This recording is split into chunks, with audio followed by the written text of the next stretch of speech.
dati pa namin binibilan na bibingka.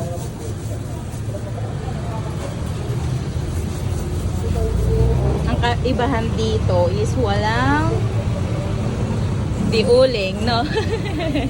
Ito yung lutuan niya, guys. Ayan. Papasok lang yan dyan.